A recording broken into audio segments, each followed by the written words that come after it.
Halo Sobat Maya, kembali lagi ke series maraton saham IPO. Nah, di video kali ini kita akan membahas tentang saham IPO MSJA.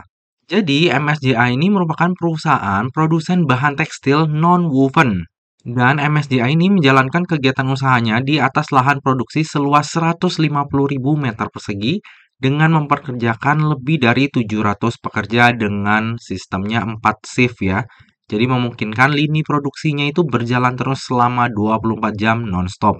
Nah, sampai dengan prospektus ini diterbitkan, lini produksi perseroan itu memiliki 12 lini produksi ya, yang terdiri dari 9 lini produksi dengan teknologi spun bond dan juga spun melt, lalu 3 lini produksi dengan teknologi melt blown. Nah, jadi ini adalah track record dari MSJA ataupun PT Multi Spunindo Jaya. Jadi MSJA ini didirikan di tahun 1997. Baru berdiri langsung kena krisis ya, 1998-nya. Lalu kemudian terus berkembang, dan hingga akhirnya di tahun 2023 ini mengeluarkan new product line untuk SAP Seed. Nah, produk-produk dari MSJA ini sebagai berikut Sobat Maya. Contohnya nih ya, PP Spoon Bond. Nah, keterangannya ada di sini, material non-woven yang ringan, tahan air, antivirus, dan juga bakteri. Diaplikasikannya di produk perawatan dan kesehatan diri. Terus ada produk kemasan, medis, konstruksi, pertanian, peralatan rumah tangga, dan juga pakaian. Lalu juga ada PET Spoon Bond. Nah, ini adalah kain non-woven dengan kekuatan dan daya tahan suhu yang lebih tinggi ya. Fitur anti ultraviolet dan juga api. Diaplikasikannya pada produk geotekstil, produk kemasan, peralatan rumah tangga, konstruksi, dan juga pembangunan, otomotif, pertanian, dan juga pipa FRP. Lalu ada juga melt blown, SAP Seed, dan juga absorban. Nah, ini saya nggak kasih semua produknya di sini ya, karena terlalu banyak juga. Dan menurut saya pribadi nih ya, produknya dari MSJA ini sebenarnya perlu kita teliti lebih dalam Sobat Maya. Kenapa? Karena produknya ini nggak familiar ya untuk kebanyakan orang. Kalau misalnya kita bisa site visit atau melihat langsung produknya, mungkin lebih enak ya untuk produk-produk yang susah seperti ini. Makanya Menetas Indonesia itu hadir ya Sobat Maya ya. Salah satunya adalah untuk case seperti ini. Nah, semoga aja nantinya Sobat Maya bisa melihat segera ya site visit dari Menetas ke perusahaan-perusahaan yang mau IPO. Jadi kita nggak kebingungan lagi ya kalau misalnya melihat produk-produk yang nggak common seperti produknya dari MSJA ini. Oke, lalu ini adalah para pemegang saham dari MSJA. Di sini ada 5 pemegang saham dengan kepemilikan terbesar dimiliki oleh PT Maju Selaras Jaya Merta. Lalu dalam IPO ini akan ada lock-up period Sobat Maya khusus untuk PT Maju Selaras Jaya Merta selama 8 bulan dari semenjak MSJA ini listing di bursanya kita. Lalu ini adalah struktur IPO dari MSJA. Jadi sebanyak 882 juta lembar saham atau mewakili sebanyak 15% dari modal ditempatkan dan di store penuh yang akan ditawarkan kepada masyarakat. Untuk harga penawarannya itu di harga 300 ya Sobat Maya. Sehingga dana yang akan diraup dari IPO ini adalah sebanyak 264 miliar. Lalu dana IPO tersebut akan digunakan untuk tujuan-tujuan sebagai berikut. Yang pertama, sekitar 40% akan digunakan untuk belanja modal ya Sobat Maya. Dengan rincian, yang pertama sekitar 75% ini untuk pembelian mesin SAP Seed beserta utilitasnya. Lalu yang kedua, sekitar 25% itu untuk pembangunan gedung pabrik untuk lini produksi SAP Seed. Lalu tujuan yang kedua, sekitar 30% akan digunakan untuk modal kerja. Dan terakhir, sekitar 30%-nya akan digunakan untuk pembayaran seluruh dan sebagian pinjaman bank ya, alias untuk bayar hutang bank. Nah, untuk tujuan penggunaan dana IPO-nya ya cukup bagus ya Sobat Maya. Walaupun ada sebagian kecil dana, sekitar 30% dana IPO ya, yang akan digunakan untuk pembayaran utang bank. Lalu ini adalah underwriter dari MSJA. Ada dua, yaitu yang pertama BRI Dana Reksa Sekuritas atau dengan kode brokernya OD, dan yang kedua adalah Reliance Sekuritas Indonesia atau dengan kode brokernya LS. Nah, ini kita bisa lihat ya di tahun 2023 ada beberapa saham yang dikawal oleh OD, dan bisa kita lihat ya, belum ada satupun yang ditutup di zona merah di hari pertamanya listing. Jadi untuk track recordnya OD oke ya di tahun 2023 ini.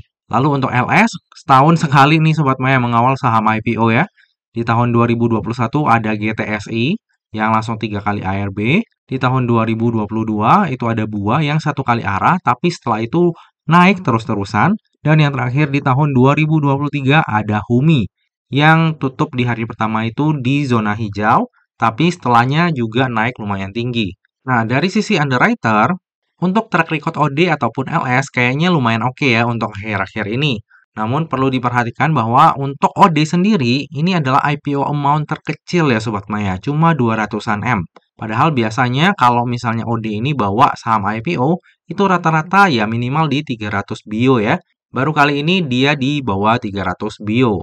Nah, apakah BRI dan juga Reliance track recordnya bakalan bagus seperti di tahun 2023? Mari kita nantikan ya. Oke, lalu ini adalah laporan keuangan dari MSCA. Ini nominalnya dalam dolar AS ya Sobat Maya.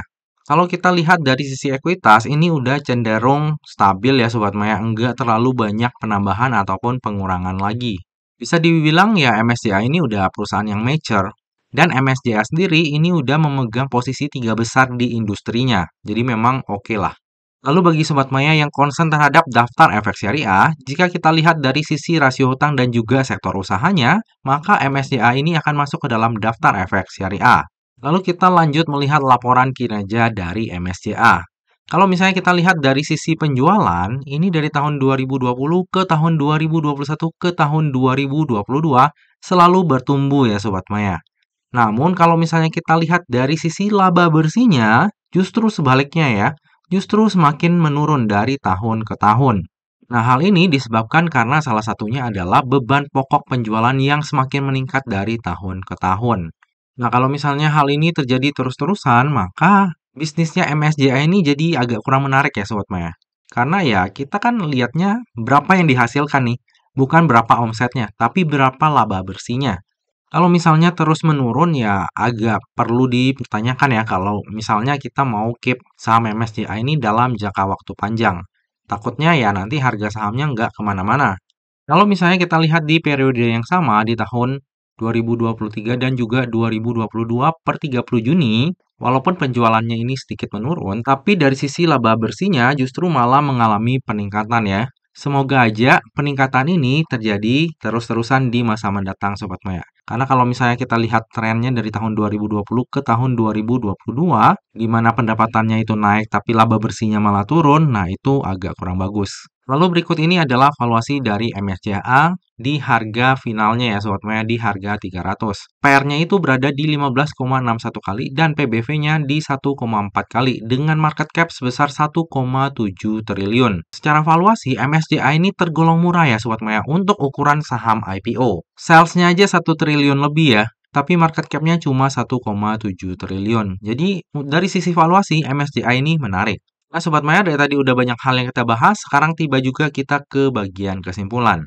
Kesimpulan yang pertama, prospek usaha dari MSCI ini masih cukup menarik ya di masa mendatang. MSCI sendiri merupakan pemain pasar terbesar ketiga di industri ini, sehingga hal tersebut semakin mendukung eksistensinya.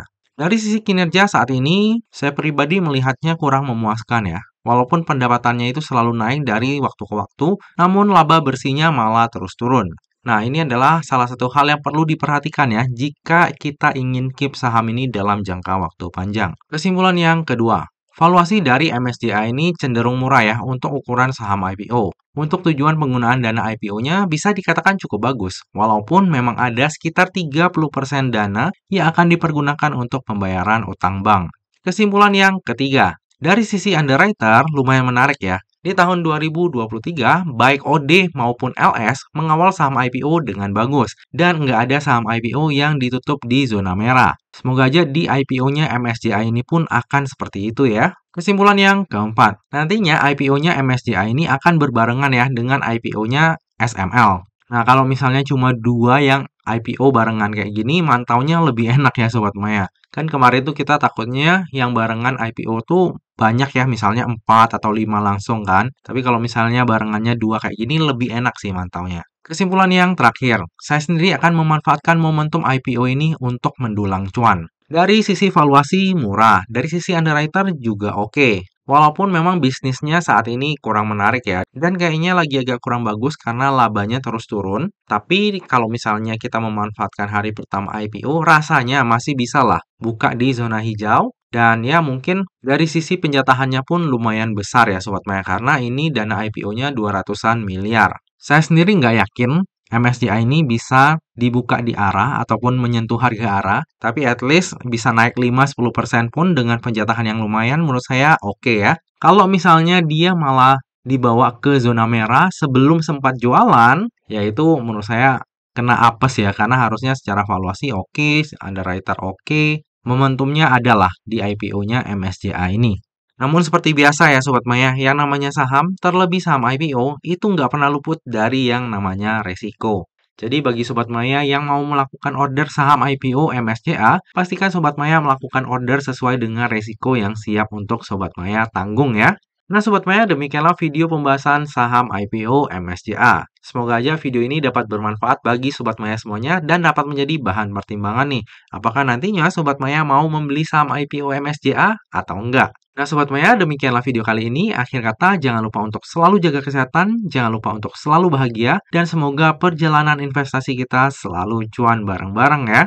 Sampai jumpa di video review saham IPO selanjutnya. Dah!